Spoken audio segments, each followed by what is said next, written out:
Hello and welcome.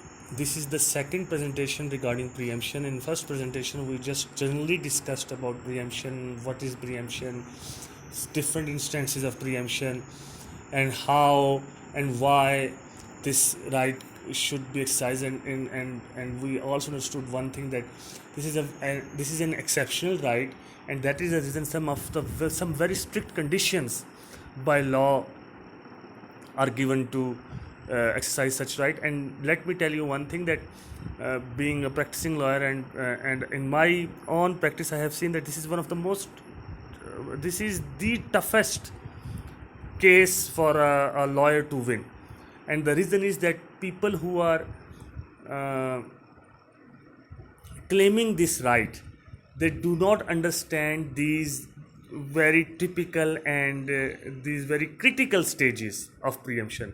In this presentation we are going to start the procedure, that how it acts, because before we just understood in a general way that who are competent to file preemption. Now we are going to talk about what should a preemptor do for filing, for exercising his preemptive rights so that he can be successful.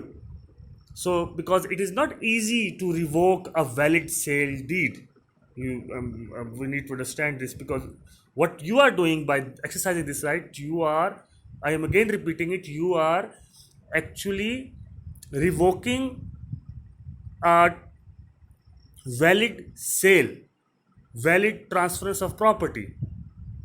So let us start with this with this with section 13.